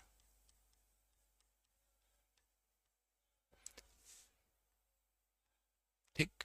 तो मैंने आपको बताया संप्रदाय, जैसे आपको याद कर लेना है, पहले संप्रदाय, फिर मत, और उनके जो एक प्रकार से आचार्य हैं।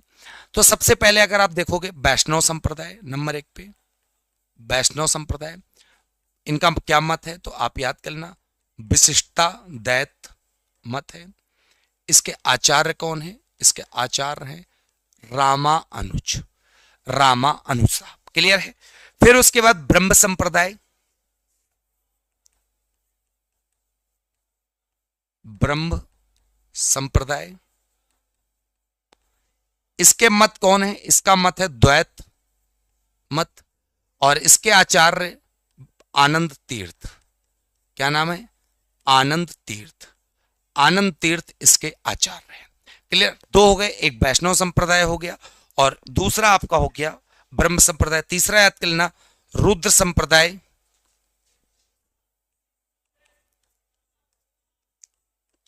मत याद कर लेना शुद्धाद्वैत, ठीक है। सो दत्तात्रेय, और इसके आचार्य जो माने गए वल्लभाचार्य माने गए।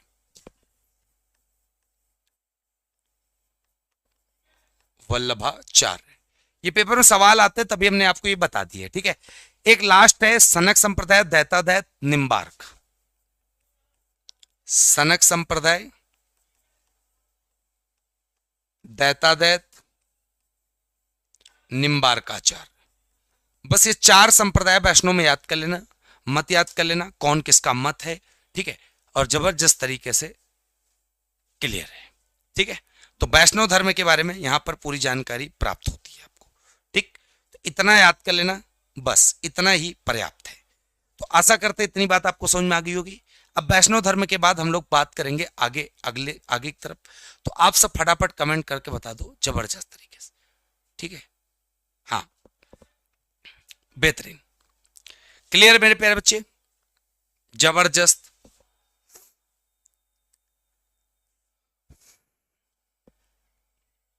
सबको क्लियर है, क्या बात है भाई, दिल खुश कर देते फिर तो तुम। सब बास मेरे प्यारे बच्चे, लाइक कर दिया सब लोगों ने?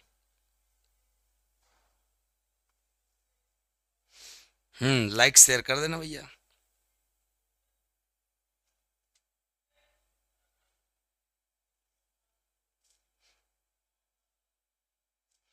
चलो, अब बारी आती है इस्लाम धर्म की। इस्लाम धर्म की भाई साहब सबसे इंपॉर्टेंट चीज,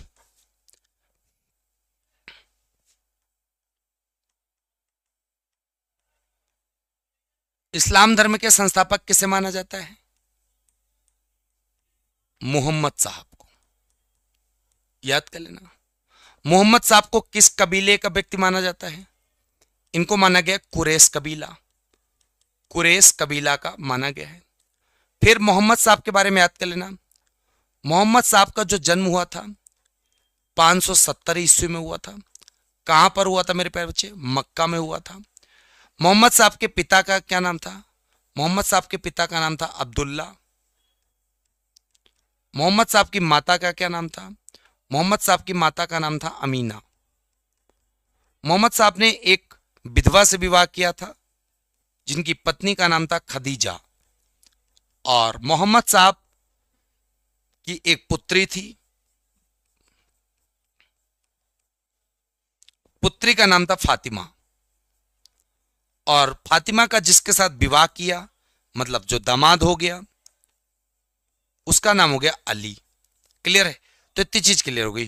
फिर मोहम्मद साहब की जो मृत्यु हुई वो 632 ईस्वी में, कहां पर हुई मेरे बच्चे? मदीना में। क्लियर? अब इस्लाम धर्म को इन्होंने शुरू किया। इस्लाम धर्म का अगर मैं आपसे कह दूं पवित्र ग्रंथ क्या होता है, इस्लाम धर्म का पवित्र ग्रंथ होता है मेरे प्यारे बच्चे कुरान। पेपर में सवाल आता है जो कुरान होता है वो किस भाषा का ग्रंथ है, तो आपको याद कर लेना है फारसी भाषा का ग्रंथ माना जाता है। कौन? कुरान, याद कर लेना। मोहम्मद साहब को ज्ञान की प्राप्ति कहां पर हुई, तो याद कर लेना मेरे प्यारे बच्चे ज्ञान की प्राप्ति 610 ईस्वी में, और कहां पर हुई तो याद कर लेना हीरा नामक गुफा में। हीरा नामक गुफा में मोहम्मद साहब को मेरे प्यारे बच्चे ज्ञान की प्राप्ति हुई थी, याद कर लेना। और एक संवत स्टार्ट हुआ था, उस संवत का नाम था हिजरी संवत, और हिजरी संवत किस वर्ष को कहते हैं? 622 ईस्वी में। क्यों? क्योंकि मोहम्मद साहब ने मक्का से मदीना तक यात्रा तय की थी, इसलिए पूरे संवतों में से एक ऐसा संवत है जो इस्लाम का है, ठीक है, तो जिसका नाम है हिजरी संवत। क्लियर है? हाँ, क्लियर है? हाँ, बहुत प्यारा। तो इतनी बात आपको क्लियर हो गई जबरदस्त तरीके से, बेहतरीन। अब मेरे प्यारे बच्चे बहुत अच्छे से, ये फारसी लिपि है मेरे प्यारे बच्चे, कुरान की जो भाषा है उसका नाम है अरबी। क्या नाम है? अरबी। और दूसरी बात बहुत अच्छे से याद करना, मोहम्मद साहब का जो जीवन परिचय लिखा, मतलब जो जीवनी लिखी, वो किसने लिखी? वो लिखी इब्न इसाक ने। इब्न इसाक नामक व्यक्ति ने भैया मोहम्मद साहब की जीवनी को लिखा है, ये भी याद कर लेना, ठीक। मोहम्मद साहब का एक प्रकार से आप कह सकते हो कि मोहम्मद साहब का जो जब जन्म होता है तो जन्म के दिन को ही हम लोग मनाते हैं ईद। जो ईद का त्यौहार होता है वो मोहम्मद साहब का जन्म माना जाता है। ठीक, मोहम्मद साहब की मृत्यु के बाद इस्लाम धर्म दो भागों में बढ़ गया, एक बढ़ गया सिया और एक बढ़ गया सुन्नी। क्लियर? मोहम्मद साहब की मृत्यु के बाद इस्लाम धर्म दो भागों में बढ़ गया, एक बढ़ गया सिया और एक बढ़ गया सुन्नी। याद कर लेना। अगर मैं तुमसे कहूं सिया क्या होता था, सिया वो होता था जिसमें अली के उपदेश माने जाते थे। अली मतलब मोहम्मद साहब के दामाद, इनके उपदेश माने जाते थे। सुन्नी क्या होता था, सुन्नी होता था जिसमें मोहम्मद साहब के उपदेश माने जाते थे। जो लोग मोहम्मद साहब के उपदेश मानते थे वो सुन्नी कहलाते थे, और जो अली के उपदेश मानते थे वो सिया कहलाते थे। क्लियर है? ये चीज मेरे प्यारे बच्चे बहुत अच्छे से पेपर में याद कर लेना, जबरदस्त तरीके से। क्लियर है? सारी चीजें हमने इस्लाम धर्म की बता दी, इससे ज्यादा इस्लाम धर्म में और कुछ भी पेपर में सवाल नहीं आता है। क्लियर मेरे प्यारे बच्चे? हाँ, मोहम्मद साहब के उत्तराधिकारी को खलीफा के नाम से जानते थे। याद कर लेना जबरदस्त तरीके से। क्या कहते थे? खलीफा। मोहम्मद साहब के उत्तराधिकारी। और खलीफा पद 1924 में तुर्की के शासक कमाल पाशा के द्वारा समाप्त कर दिया गया था। क्लियर? चलो, क्लियर?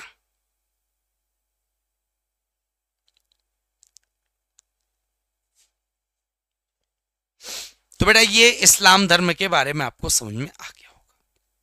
क्लियर है मेरे प्यारे बच्चे? बहुत प्यारा।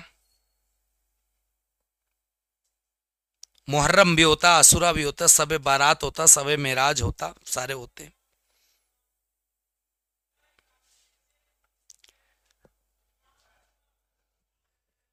एक लोग कह रहे हैं कि सर अगर ना पढ़ाएं तो सब लोग यूट्यूब पे अनसब्सक्राइब कर देना सर का चैनल। बेटा पहले बाद में क्यों अनसब्सक्राइब करना, अभी अनसब्सक्राइब कर दो यार, है कि नहीं? जब खुद ही ज्ञाता हो, खुद ही ब्रह्मा हो, खुद ही विष्णु हो, खुद ही अल्लाह हो, खुद ही भाई साहब नानक हो, खुद ही एस्ट्रोलॉजर हो, केवल कमेंट बॉक्स में पढ़ाई पे फोकस नहीं करोगे, फोकस कहां पे करोगे? सर पढ़ाएंगे कि नहीं पढ़ाएंगे, सर की तबीयत नहीं देखी जा रही। मैंने आप सबको क्लास के शुरू में ही बता दिया। क्या बता दिया? अगर मैं किसी भी दिन क्लास नहीं ले पाता हूं तो ये मत समझिएगा मैं पढ़ाऊंगा नहीं, पढ़ाऊंगा। बस बीमार चल रहा हूं आप सबके सामने, या आंख जीता जागता उदाहरण है। ठीक है? इस बीमारी को मैं जल्द, और डॉक्टर ने इसमें मुझे रेस्ट देने की सलाह कही है कि आप रेस्ट करिए 3-4 दिन। लेकिन मैं अगर रेस्ट ले लिया तब तक यहां पे बाढ़ मचा दो कि तुम भाई बाढ़ ले आओगे, तो इसीलिए मैं रेस्ट भी नहीं ले पाया। तो आज मैं जबरदस्ती एक आंख बेकार होने के बावजूद एक आंख से काम चला रहा हूं, एक आंख से। ये भी नहीं कि मैं कुछ कर नहीं रहा हूं, मैं प्रॉपर वे से पढ़ा रहा हूं जैसे लिखा जाता है बच्चे। और भाई क्या कर लूं भाई, तुम बता दो और क्या कर दूं? हाँ, बस वही है ना, मैं क्यों बदनाम हूं? क्योंकि मैं छोटा मास्टर हूं, और सब आप सब ऐसा मानते हो। और जितने भी बड़े मास्टर हैं, किसी का भी मुझे दिखा दो आप, किसी का भी। किसी ने यूट्यूब पे क्या फ्री में पूरी जीके कंप्लीट कराई है? फ्री में A to Z। और बहुत सारे लोगों ने कराई है तो क्वेश्चन वाले कराए, क्वेश्चन कराए हैं, थ्योरी कराई है, कराई है। हमको आप कहते ही हो यार, तुम किसी का बता दो, किसी ने क्या बिना क्वेश्चन के थ्योरी हर एक चीज कराई है? चाहे हिस्ट्री, ज्योग्राफी, पॉलिटी, इकोनॉमिक्स, सब कुछ कराया? नहीं कराया ना। लेकिन आप हमें उड़ाने में पड़े हो क्योंकि मैं छोटा हूं, मेरी वैल्यूएशन उतनी नहीं है, इस वजह से हमको यहाँ पे कह ले रहे हो, गाली दिए दे रहे हो, देते रहो भाई। ठीक है, क्या करना। ठीक,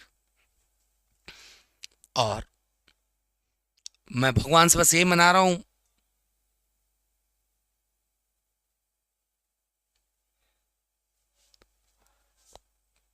कोई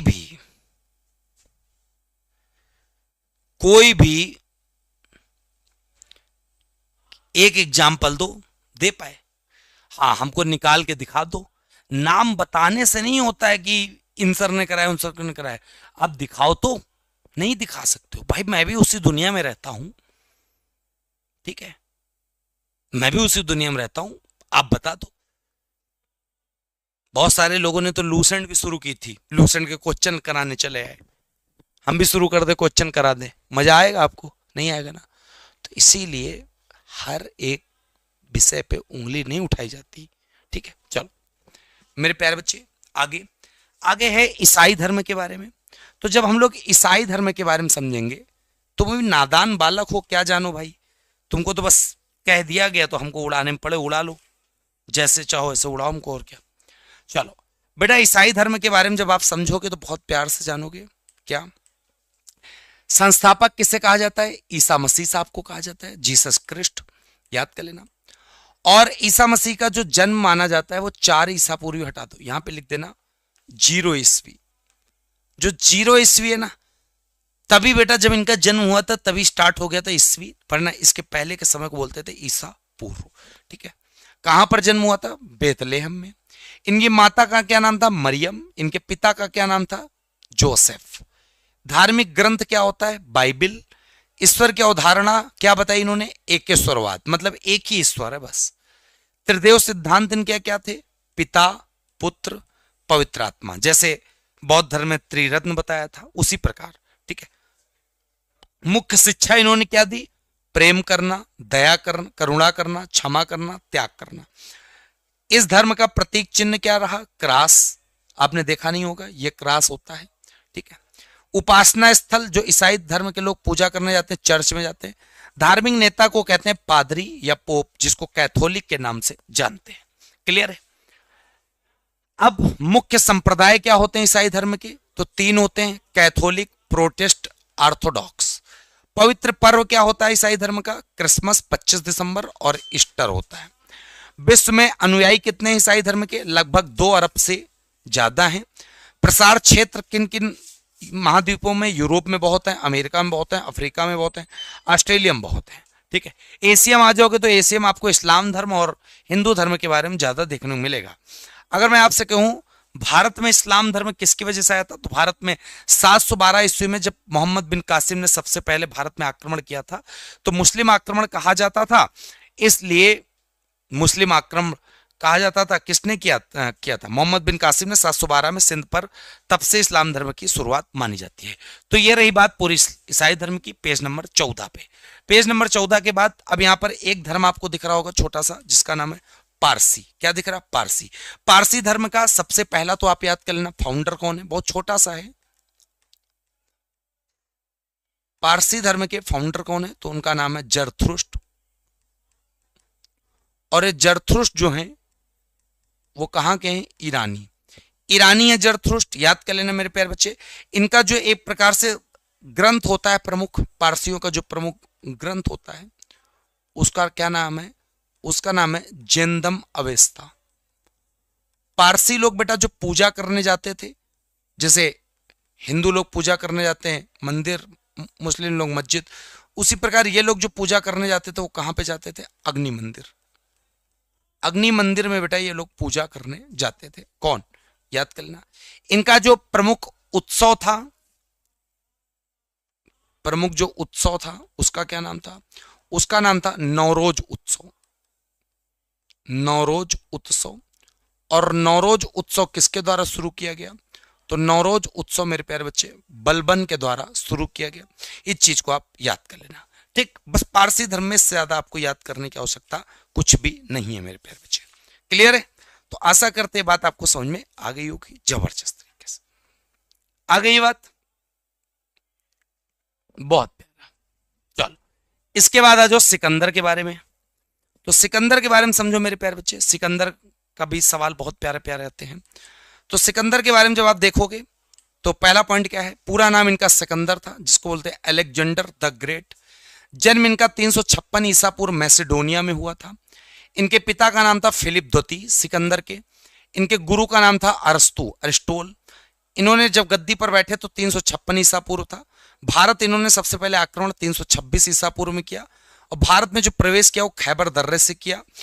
खैबर दर्रा जो वर्तमान में मेरे प्यारे बच्चे पाकिस्तान में पड़ता है। कहां पड़ता है? खैबर दर्रा जो वर्तमान में पाकिस्तान में पड़ता है। जो इनका प्रमुख युद्ध माना जाता है वो हाइडे स्पीच का युद्ध माना जाता है, झेलम नदी किनारे। ठीक है, और याद कर लेना जो ये युद्ध हाइडे स्पीच वाला लड़ा था वो किसके साथ लड़ा था? ये लड़ा था राजा पोरस के साथ। राजा पोरस के साथ। और राजा पोरस जो था वो पंजाब का राजा था। राजा पोरस इस युद्ध को हार गया था, सिकंदर जीत गया था। नदी का नाम बहुत आता, झेलम नदी। और कल हमने आपको बताया था झेलम नदी का जो प्राचीन नाम था वितस्तता। इसलिए पेपर में 3 नाम से पूछ लेता है कि वितस्तता का युद्ध बता दो या हाइडेस्ट पीच का युद्ध बता दो, तो आंसर वही लगेगा। क्लियर है, याद कर लेना बेटा। ये वीडियो हमारे एप्लीकेशन पर भी मिलेगी। हाँ, जैसे बहुत सारे बच्चे सोच रहे हैं कि हम लाइव नहीं पढ़ेंगे, बाद में पढ़ लेंगे। बेटा कुछ दिन बाद ये सारी वीडियो यूट्यूब की रिकॉर्ड हो, वो प्राइवेट हो जाएगी, ठीक। क्योंकि मैं लाइव मेहनत कर रहा हूं तो आप भी लाइव ही मेहनत करेंगे, ठीक। और रही बात तुमने कहा कि पढ़ाएंगे नहीं, तो अब आप खुद ही देखिएगा, मैं बोलूंगा कुछ नहीं, ठीक है। चलो ये बात क्लियर हो गई। सिकंदर के बारे में आगे देखो। पोरस के साथ व्यवहार कैसा था? सम्मान पूर्वक था सिकंदर का। उसने युद्ध जीतने के बाद राज्य वापस भी कर दिया। अंतिम सीमा कौन सी थी? ब्यास नदी। सेना ने आगे बढ़ने से मना कर दिया। सिकंदर जब आगे बढ़ना चाहता तो ब्यास नदी रास्ते में पड़ी थी। सेना ने कहा अब आगे नहीं बढ़ेंगे, तो उसने भारत से यू टर्न ले लिया 325 ईसा पूर्व में। और जब वापस चला गया तो 323 में बेबीलोन में उसकी मृत्यु हो गई थी।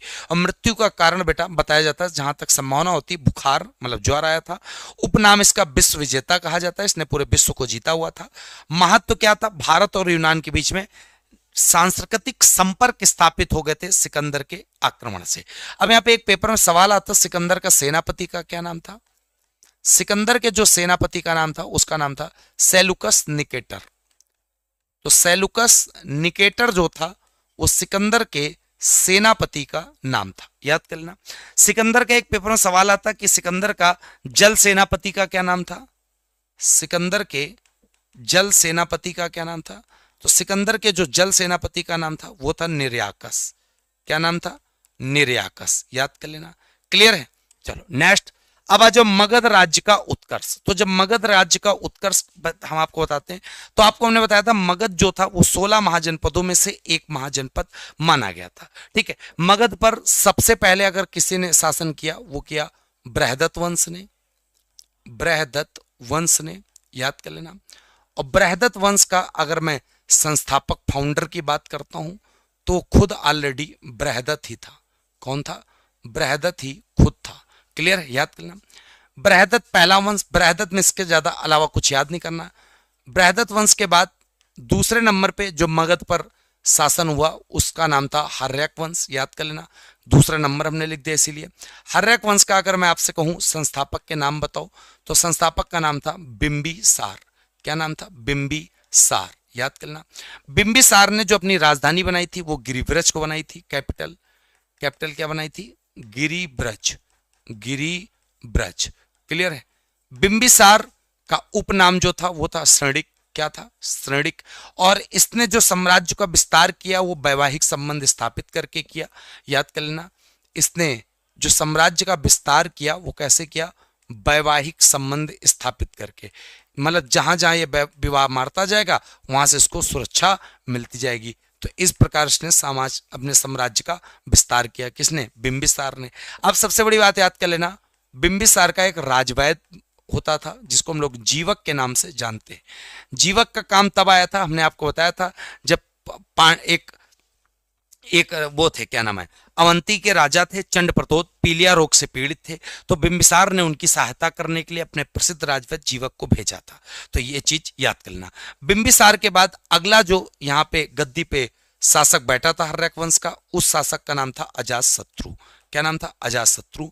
और अजातशत्रु जो था वो अपना उपनाम कुड़िक कहता था। क्या कहता था? कुड़िक कहा करता था। और अजातशत्रु के बारे में मैंने आपको बताया कि अजातशत्रु के टाइम पे ही पहली बौद्ध संगीति हुई थी। पहली बौद्ध संगीति हुई थी। और अजातशत्रु ने जो ये हासिल की थी सत्ता, वो कैसे हासिल की थी? इसने अपने पिता की हत्या कर दी थी और इसके बाद भी पिता की लोग हत्या करेंगे, इसलिए हर्यक वंश को पितृ हत्या वंश के नाम से जाना जाएगा। किस नाम से जाना जाएगा? पितृ हत्या वंश, ठीक। अजातशत्रु में इतना याद कर लेना। अजातशत्रु ने 2 शस्त्र चलाने सीखे थे। एक का नाम था रथ मूसल और एक का नाम था महाशिला कंटक। तो महाशिला कंटक और दूसरा याद कर लेना मेरे प्यारे बच्चे, रथ मूसल। ये दोनों के दोनों शस्त्र अजातशत्रु के द्वारा शुरू किए गए थे। अजातशत्रु के बाद जो अगला यहाँ पे शासक हर्यक वंश का बैठा उसका नाम था उदाइन। और उदाइन का पेपर में सवाल बहुत प्यारा आता है, क्या आता है? उदाइन ने स्थापना की थी किसकी? पाटलिपुत्र की, जो पेपर में सवाल आता है। पाटलिपुत्र की स्थापना, पाटलिपुत्र की स्थापना किसके द्वारा की गई थी? तो याद उदयन द्वारा। प्लस याद कर लेना, उदयन ने जैसे ही पाटलिपुत्र को बनाया तो पाटलिपुत्र को मगध की राजधानी बना दी। किसने? इसने ने। ठीक है। और याद कर लेना, हर्यक वंश का अगर आपसे कह दिया जाए अंतिम शासक बताओ तो उदयन के 4 बेटे थे, उन्हीं में से एक बेटा था जिसका नाम था नागदशक। तो नागदशक ही हर्यक वंश का अंतिम राजा बन गया। इस प्रकार हर्यक वंश समाप्त हो जाता है। उदयन ने अपने पिता अजातशत्रु की हत्या की थी, अजातशत्रु ने अपने पिता बिंबिसार को हत्या की थी। क्लियर है? तो कुल मिला के सारे प्रश्न आपको यहां पर क्लियर हो गए होंगे। इसके बाद मेरे प्यारे बच्चे बहुत अच्छे से याद कर लेना, क्या? हाँ, जबरदस्त। चलो, इसके बाद जो अगला 2 वंश हो गए। 3 नंबर पे जो यहां पे वंश आएगा उसका नाम है शिशुनाग वंश। शिशुनाग वंश। और शिशुनाग वंश में याद कर लेना मेरे प्यारे बच्चे कि शिशुनाग वंश का पेपर में सवाल क्या क्या बनेगा आपका। तो शिशुनाग वंश का सबसे पहला सवाल बनेगा कि शिशुनाग वंश के संस्थापक कौन थे? तो मगध पर ही चल रहा, तो इसके संस्थापक थे शिशुनाग, ऑलरेडी थे। और शिशुनाग वंश की राजधानी शिशुनाग ने क्या बनाई थी बच्चे? वैशाली को बनाया था। याद कर लेना बहुत अच्छे से। ठीक, 2 सवाल। और शिशुनाग के बाद यहाँ पे जो अगला शासक बैठा गद्दी पर शिशुनाग वंश के अंतर्गत, उसका नाम था कालाशोक। क्या नाम था? कालाशोक। कालाशोक के टाइम पर याद कर लेना दूसरी बौद्ध संगीति हुई थी। और इसने, कालाशोक ने क्या किया, जो राजधानी कैपिटल थी वैशाली बन चुकी थी, तो वैशाली से पुनः पाटलिपुत्र कर दी। वैशाली से पुनः पाटलिपुत्र राजधानी बना दी। किसने? कालाशोक ने। फिर शिशुनाग का अंतिम शासक याद कर लेना, उसका नाम था नंदीवर्धन। शिशुनाग वंश का अंतिम शासक का नाम था नंदीवर्धन। याद कर लेना। ठीक, इस प्रकार से शिशुनाग वंश भी यहां पर समाप्त हो जाता है। क्लियर? बहुत प्यारा। आगे बात समझ में? जबरदस्त जबरदस्त। चलो, इसके बाद मेरे प्यारे बच्चे मगध राज्य में अगला वंश 4 नंबर पे आएगा जिसको बोलते हैं नंद वंश। और नंद वंश का फाउंडर जो था उसका नाम था महापद्मनंद। महापद्मनंद। और महापद्मनंद जो था वो प्रथम शूद्र शासक था। प्रथम शूद्र शासक। दूसरी बात, महापद्मनंद की जो उपाधियां थी, टाइटल, वो कौन कौन सी थी? एकराट, भार्गव, सर्वछत्रांतक। ये सब की सब उपाधियां थी किसकी? महापद्मनंद की। याद कर लेना, बहुत अच्छे से, जबरदस्त सवाल आता है। ठीक, महापद्मनंद के बाद अगला जो राजा गद्दी पर बैठा नंदवंश का, उसका नाम था घनानंद। बहुत ही लोभी प्रवृत्ति का था। और याद कर लेना ये अंतिम था। ठीक, घनानंद के दरबार में ही बेटा कौन रहा करते थे? चाणक्य रहा करते थे। चाणक्य की इन्होंने बेइज्जती कर दी थी। किसने? घनानंद ने। याद करना, घनानंद के समय ही भारत में किसने आक्रमण किया था? तो याद कर लेना, सिकंदर का आक्रमण किसके टाइम पर हुआ था? घनानंद के टाइम पर हुआ था। ये भी याद कर लेना जबरदस्त तरीके से। तो चाणक्य की बेइज्जती कर दी थी। फिर चाणक्य चले गए थे, चंद्रगुप्त मौर्य के साथ मिले। चंद्रगुप्त मौर्य के साथ मिलकर इनके साम्राज्य को इन्होंने उखाड़ फेंका था। क्लियर है? तो इस प्रकार मगध का काम भी समाप्त हो गया। इस प्रकार बच्चे अगला जो टॉपिक आएगा वो आएगा मौर्य साम्राज्य। लेकिन आप जब 15 नंबर पेज देखोगे तो वहां पे मौर्य साम्राज्य पूरा भी कंप्लीट नहीं है, वहां पे अशोक तक ही सीमित है। तो इसीलिए मतलब बिंदुसार ही। तो मौर्य साम्राज्य, परेशान न होना, आज आंख में दर्द थोड़ा ज्यादा है, मैंने सोचा क्लास ले लिया है तो आगे पीछे करके मैं आपका वहीं से चालू कर दूंगा मौर्य साम्राज्य से ही अगली क्लास में। ठीक है, तो मौर्य साम्राज्य से आगे तक पहुंच जाएंगे हम लोग। फिर यहाँ पे हम लोग फटाफट क्वेश्चन लगा लेते हैं, क्या क्या क्वेश्चन है। ठीक है, पहला क्वेश्चन आपके सबके सामने, बौद्ध धर्म के त्रिरत्न कौन कौन से हैं? तो बुद्ध, धम्म और संघ। क्लियर है? बी ऑप्शन बता सकते हो। इसके बाद अगला सवाल, बौद्ध धर्म के अनुसार दुख का मुख्य कारण क्या है? तो दुख का मुख्य कारण जो बौद्ध धर्म के अनुसार है वह तृष्णा, डिजायर, इच्छा होना। बौद्ध धर्म में अष्टांगिक मार्ग का उद्देश्य क्या है? तो अष्टांगिक मार्ग का उद्देश्य है बेटा मोक्ष प्राप्ति। अगला, किस बौद्ध संगीत के बाद बौद्ध धर्म हीनयान और महायान में बट गया था? चतुर्थ बौद्ध संगीत में। महायान बौद्ध धर्म की प्रमुख विशेषता क्या है? तो महायान बौद्ध धर्म की प्रमुख विशेषता क्या है बच्चे? तो याद कर लेना, बुद्ध को ईश्वर और अवतार मानना। ठीक है, हाँ, तो महायान के बारे में ये चीज याद कर लेना जबरदस्त तरीके से।